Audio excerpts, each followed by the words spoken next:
Princess Diana was riding a public bus through London with minimal security when a group of teenagers began tormenting an elderly man, mocking his age, pushing him, making him fear for his safety. Every passenger looked away, pretending not to see. Then Diana stood up, walked down the aisle, and said words that made the entire bus go silent. "That's enough. Leave him alone."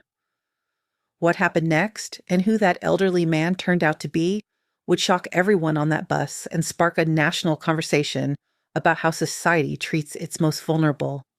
April 1996, Diana had insisted on taking public transport that morning against every security protocol. Inspector Philip Wright had argued for an hour before, finally agreeing to minimal protection. Himself in civilian clothes, one other officer on the bus, nothing more. "The whole point is to see how normal people live," Diana had said. "I can't do that surrounded by security teams." So there she sat on the number 14 bus heading through South London, wearing jeans, a simple navy jacket, and sunglasses that did little to hide her famous face. A few passengers had recognized her, done double takes, but most were too absorbed in their phones or their own thoughts to notice. The bus stopped at Brixton Road. An elderly man climbed aboard slowly, one careful step at a time, gripping the handrail. He was maybe 78, thin, wearing a worn brown coat that had seen better decades. His hands shook slightly as he fumbled for his bus pass. Behind him, a group of teenagers pushed forward impatiently. 5 boys, maybe 16 or 17, all swagger and noise. "Come on, Granddad," one of them called out. "Some of us have places to be." The elderly man's hands shook harder as he tried to scan his pass. It didn't register. He tried again. "Jesus Christ," another teenager muttered. "Move it, old man." The driver, tired and wanting no trouble, waved the elderly man through. He shuffled down the aisle, looking for a seat. The teenagers followed, still talking loudly. Diana watched as the elderly man lowered himself carefully into a seat 3 rows ahead of her. The teenagers spread out around him, 2 sitting behind, 3 standing in the aisle. At first, it was just comments, loud enough for him to hear, quiet enough to maintain deniability. "Bet he still thinks it's 1950.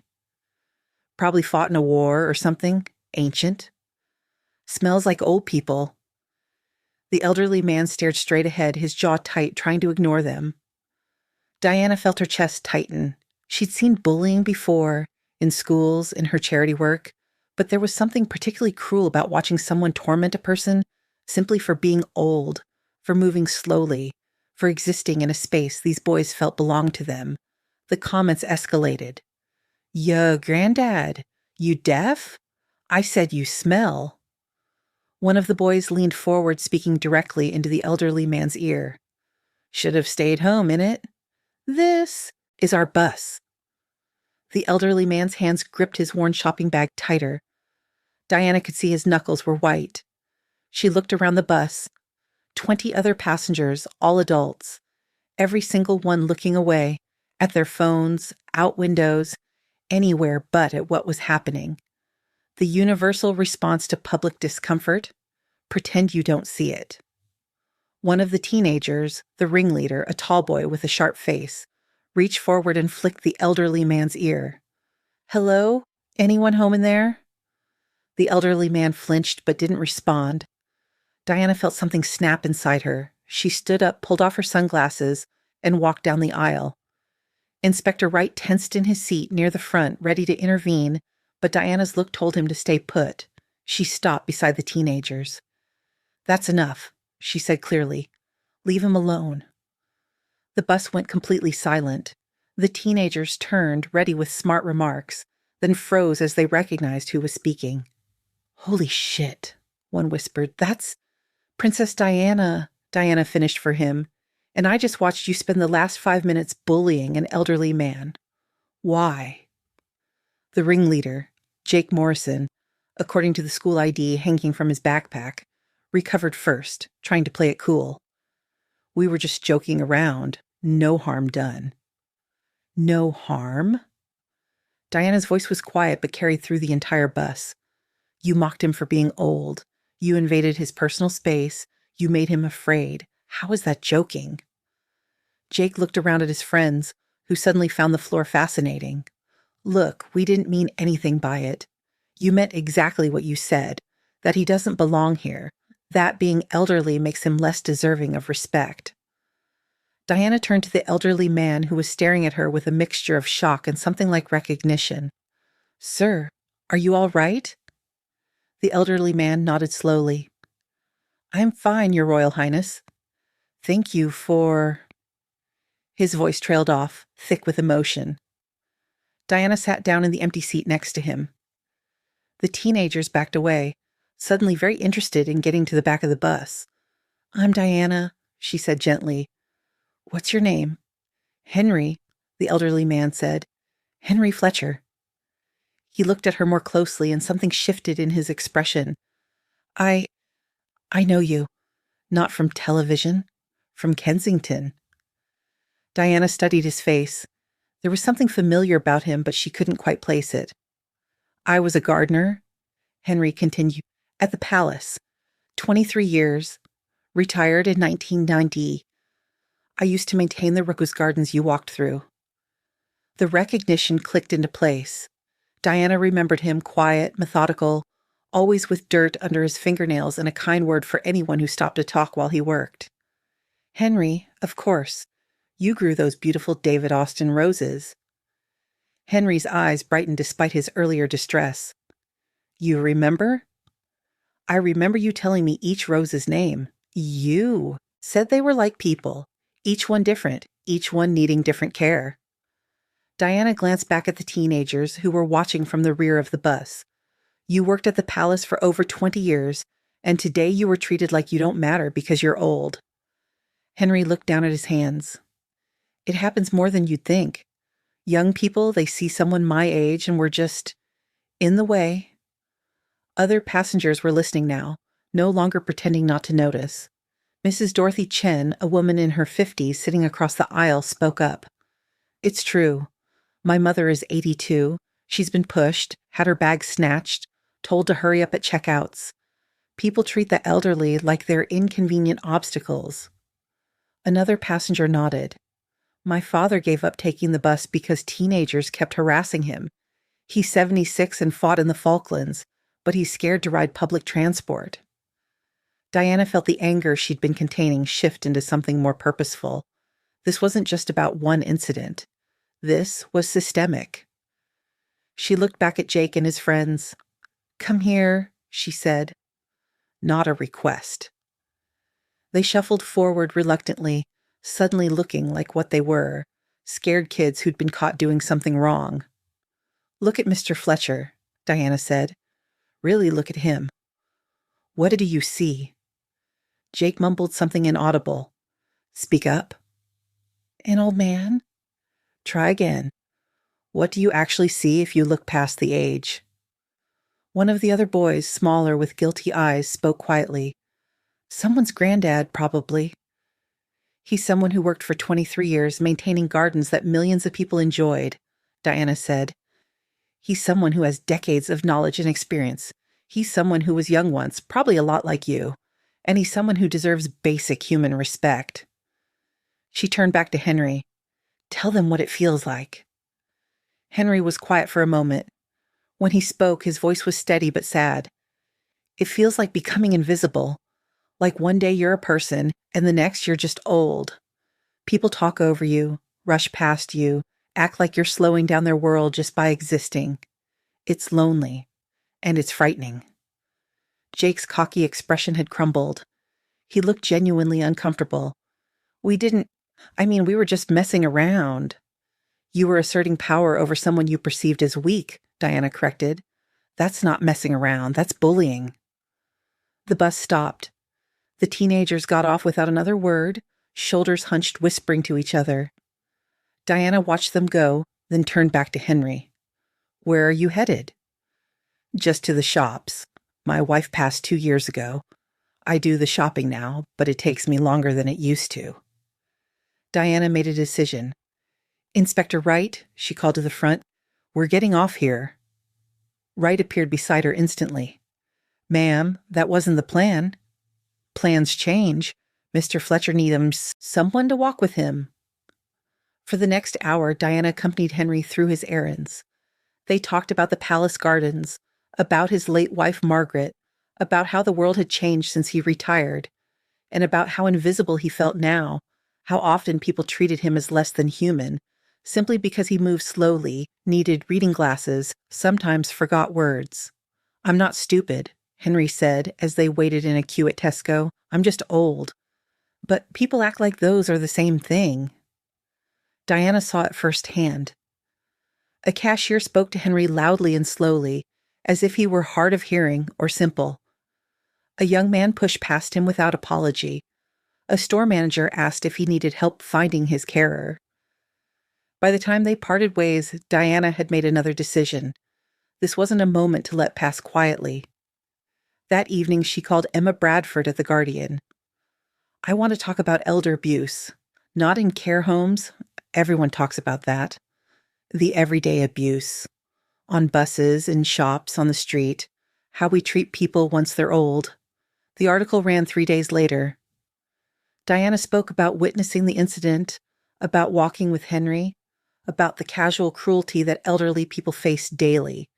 She didn't name the teenagers. They're kids who made a mistake. But she was explicit about the broader problem. The response was explosive. Not because of what Diana said, but because of what the media focused on. "Princess rides the bus," screamed the tabloid headlines. "Diana slums it on public transport.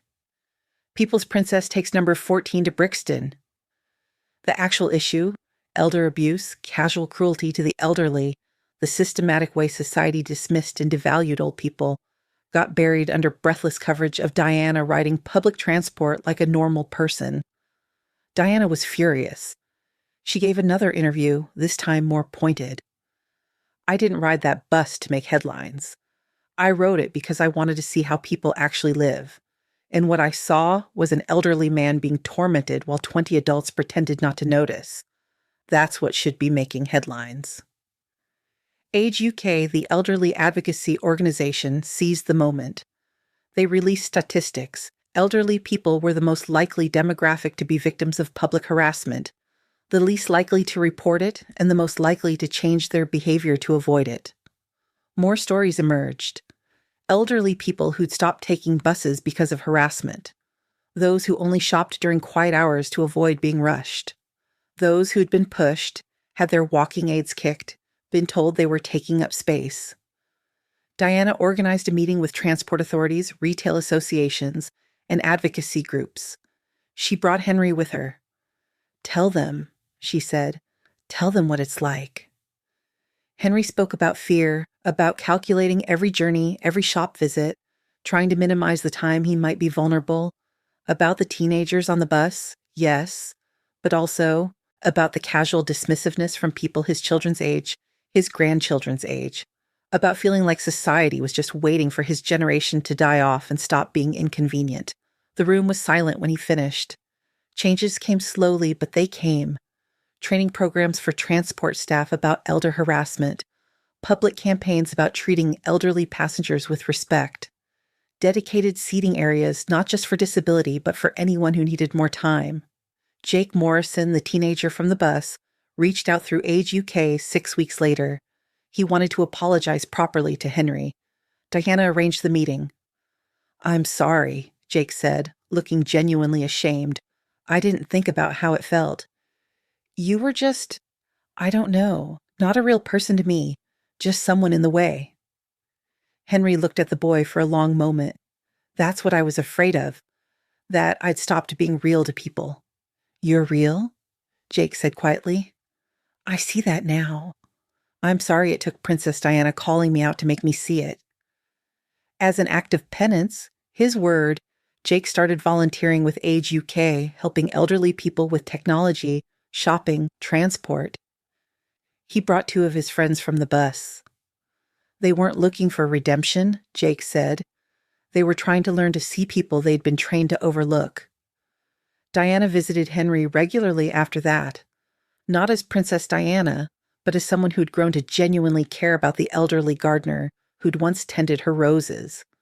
They'd have tea, talk about his late wife, about his grandchildren, about how the world looked from the other side of 70. "You gave me something back," Henry told her one afternoon. "Not just defending me on that bus. You made me feel seen. That's what we lose when we get old.